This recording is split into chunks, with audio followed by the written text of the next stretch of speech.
আমি একটু আপনার একটা বক্তব্য যদি এখন দেখানো যায় আমি দেখাবো, তারপরে আরেকটু এটা ফ্যাক্ট চেক করতে চাই।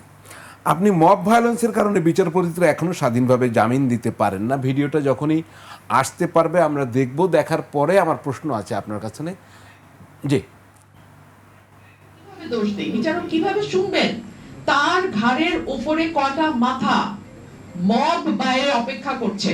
মামলায় জামিন হলে মব গিয়ে ঢুকবে আদালত প্রাঙ্গণে, এবং এই ঘটনা ঘটেছে বলেই আমি বলছি, এমন না যে ঘটনা ঘটে নাই। মব ঢুকবে গিয়ে আদালতে। সো বিচারকের পক্ষে রাজনৈতিক মামলা শোনা সম্ভব নয়। যেটা আপনার কাছে এর সাথে আমি যেটা যুক্ত করতে চাই, আপনি আপনার বক্তব্যে আরও একটা জায়গায় বলেছেন যে ওই যে মুখোশ বেঁধে যে নিষিদ্ধ ঘোষিত আওয়ামী লীগ বা ছাত্রলীগের আপনার এলাকায় একটা মিছিল হয়েছিল। এখন কারা সেটা তো আপনি বলছেন বোঝা যায় না, তবে সেখানে আমরা মামলা দিয়েছি দুশোর বিরুদ্ধে। তাহলে 20 জন 25 জন বের করেছে দুশোর বিরুদ্ধে মামলা। এটা মামলা বাণিজ্যের একটা স্কোপ তৈরি হচ্ছে কিনা, এই যে মব আবার জামিন দিচ্ছে না, তো মবকে শেষ হয় না। আমরা তো তাহলে বিচার বিভাগকে এখন স্বাধীনভাবে কাজ করতে পারছে না, মানে কোথায় যাচ্ছি আমরা তাহলে? আমরা না একটা খুবই দুর্গতির মধ্যে আছি। আমি আপনাকে বলি, আমার এলাকায় মাথা গুনে দেখেছি 15 বা 16 জন হয়। তারা প্রত্যেকে মাস্ক পরা, ক্যাপ পরা, কারো চেহারা আপনি বুঝতে পারবেন না। মিছিল করেছে, 150 উপরে আসামি করা হয়েছে, এবং ম্যাক্সিমাম হচ্ছে যারা হাঁসের মামলা, মানে হাঁসের ইলেকশন করেছে, মানে আমার ইলেকশন করেছে। হ্যাঁ, অনেক ব্যবসায়ীকে ঢুকানো হয়েছে, যারা একটু মানে পয়সা কড়ি আছে এলাকায় তাদের নাম দেওয়া হয়েছে। এখানে কয়েকটা ফেজে বাণিজ্য হয়। প্রথমে হলো এলাকার বিএনপি লিডাররা ফোন দেয়, এই মামলা কিন্তু হয়ে যাবে, আমরা তো আটকাইতে পারবো না, বুঝেনি তো অবস্থা, ইত্যাদি ইত্যাদি। এটা হচ্ছে আভাস তৈরি করা যে কিছু কিন্তু দিতে হবে। কিছু দিলে আচ্ছা নামটা দেখেই বুঝেন তো, আমি তো খাবো না কিন্তু থানা তো শুনবে না, কথা বুঝেন, আমি তো খাবো না থানা তো শুনবে না, গেল কিছু টাকা। দ্বিতীয় ফেজটা হচ্ছে মামলা থেকে নাম কাটাবো, কিছু টাকা দেন, আমি তো খাবো না থানা তো শুনবে না, কথা বুঝেন, এই দ্বিতীয় ফেজে টাকা। 3 নম্বর ফেজ হলো, ঠিক আছে এখন তো কাটাতে পারলাম না, আচ্ছা দেখি জামিনের ব্যবস্থা কি করা যায়। দেখা যাবে বিএনপির লয়ারে গিয়ে ওই জামিনে দাঁড়ায় গেছে। মানে কতগুলো ধাপে ব্যবসা হচ্ছে আপনি চিন্তা করেন। এটা শুধু আমার এলাকার কথা না, এটা বাংলাদেশের বহু এলাকার কথা। আপনি মবের কথা বলছেন, কিছুদিন আগে আমার এলাকায় আমার যিনি জুডিশিয়াল ম্যাজিস্ট্রেট আছেন উনি আমাকে একটা ভিডিও পাঠিয়েছেন, যে আপনি দেখেন ঝিনাইদহ বা কোথাও মানে কোনো একটা জেলা আদালত, যেখানে জামিন দেওয়ার পরে সরকার পক্ষের লোকজন গিয়ে, বিএনপির পক্ষের লোকজন গিয়ে তাণ্ডব চালাইছে আদালতের ভিতরে। সো এই হলো এখন অবস্থা। সারা হোসেন কিছুদিন আগে বলতেছে যে জামিন, এবং আমি তো এখন গত 2 বছর 3 বছর ধরে আমি রেগুলার কোর্টে যখন যাচ্ছি, আমি দেখতে পাচ্ছি ধরেন একটা কোর্ট একটু রিলিফ দেয়, মন বড়। আমার সিনিয়র রফিকুল হক একটা কথা বলতেন, মন বড় না হলে জজ হওয়া ঠিক না। তো মন বড় হয়তো রিলিফ একটু বেশি দেয়, 2 দিন পরে ওই জজের পাওয়ার চেঞ্জ করে দেয়া হয়, অন্য বেঞ্চ দিয়ে দেয়। ধরেন যার ক্রিমিনাল জুরিসডিকশন তাকে রিট দিয়ে দিল, যার রিট জুরিসডিকশন তাকে সিভিল দিয়ে দিল, যার সিভিল জুরিসডিকশন তাকে হয়তো ক্রিমিনালে নিয়ে আসলো। মানে বেঞ্চ বদলায় যায়, তার পাওয়ার সরায় দেয়। সো জজরা বেশি রিলিফ দিতেও ভয় পায়। 2 হচ্ছে, আমি শুনলাম পলিটিক্যাল মামলায় জামিন হবে না। হোয়াট ইজ পলিটিক্যাল মামলা? এই যে এই প্রোগ্রামটাতে আমি প্রশ্ন করেছিলাম, যে ওটাতে একটা সুপ্রিম কোর্টের লয়াররা ছিলেন অনেকেই উপস্থিত। আমি বলেছিলাম যে আমি তো কোনো বইয়ে কোনোদিন পলিটিক্যাল মামলা বলে আলাদা কোনো মামলার শ্রেণীবিন্যাস শুনি নাই, আপনারা কি শুনেছেন?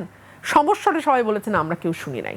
কিন্তু এখন পলিটিক্যাল মামলা এই কথাটা কোর্টে আপনি প্রচুর শুনবেন, যে এইটা পলিটিক্যাল মামলা, তাহলে কিন্তু ভাই এই কোর্ট জামিন দিবে না, তাহলে আরেক কোর্টে যাও, ওই কোর্টও দিতে চায় না, আরেক কোর্টে যাও। আচ্ছা পলিটিক্যাল মামলা যদি হয়, কেউ কেউ আছে উদার জাজ, তারা বলে পদ পদবি আছে। আচ্ছা ওই লোকের যখন পদ পদবি ছিল আওয়ামী লীগের, তখন তো আওয়ামী লীগ নিষিদ্ধ সংগঠন ছিল না। আপনি কথাটা বুঝেন। আরে আমি কি বলবো আপনাকে, শিরিন শারমিন চৌধুরী খুনের মামলায় কারাগারে যায়। আমি এরকম বলতে পারি, যেমন আমরা কিন্তু প্রচুর সমালোচনা করছি দেশব্যাপী, এটা সমালোচনা হয়েছে যখন মির্জা ফখরুলকে এই ধরনের অবিশ্বাস্য মামলায় আসামি করা হয়েছে।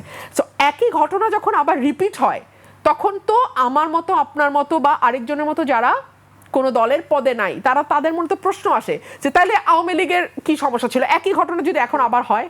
মানে সেম সিনারিও কেন ক্রিয়েট হয়? What is the problem in our politics? আপনি কোথায় সমস্যাটা খুঁজে বের করেন? আমরা তো এই জায়গাটা চাচ্ছিলাম না।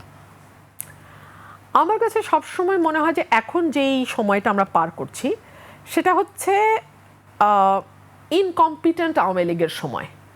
মানে আওয়ামী লীগ যেটা করেছে with full confidence and competence দুটা নিয়ে করেছে, ফুল কনফিডেন্স অ্যান্ড কম্পিটেন্স দুটা নিয়ে করেছে। এখন না আছে কনফিডেন্স, না আছে কম্পিটেন্স, না আছে ক্যাপাসিটি, না আছে এবিলিটি, কিন্তু ওই ভাইসেসগুলো সব আছে উইদাউট দ্য ভার্চুস।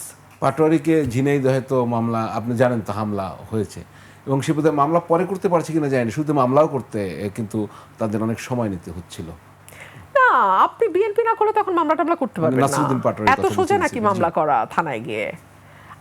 আমার উপরে যে মব ভায়োলেন্স হয়েছে 21শে ফেব্রুয়ারি, আমি অলি আহাদ সাহেবের মেয়ে, আমি সরিয়ে রাখলাম, আমি এলাকার নির্বাচিত এমপি, আমি এলাকার নির্বাচিত এমপি। এই যে আমাদের স্বরাষ্ট্রমন্ত্রী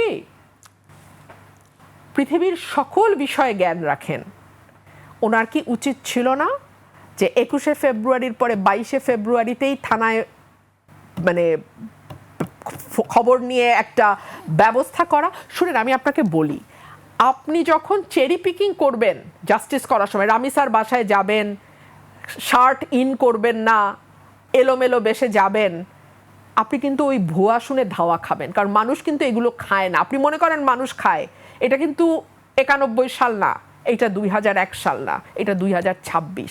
মানুষ কিন্তু ওইসব স্টানবাজি খায় না। সো এই যে আপনি যদি আইনের শাসন প্রতিষ্ঠা করতে চান, যদি না চান তাহলে ভিন্ন আলাপ, তখন আপনাকে মানুষ ওইভাবেই হ্যান্ডেল করবে। আইনের শাসন যদি প্রতিষ্ঠা করতে চান, আপনি ভিকটিমের পরিচয়, তার মানে কোনো কিছুর দিকে আপনি তাকাতে পারবেন না। সে বাংলাদেশের নাগরিক, তার উপরে হামলা হয়েছে, সে যেই হোক না কেন, আপনাকে হামলাকারী যেই হোক না কেন, তাকে আপনাকে আইনের আওতায় আনতে হবে। না হলে আপনি এইসব ওই শার্ট ইন না করে গিয়ে স্টানবাজি করতে পারেন, কিন্তু এর বেশি কিছু আপনি পারবেন না।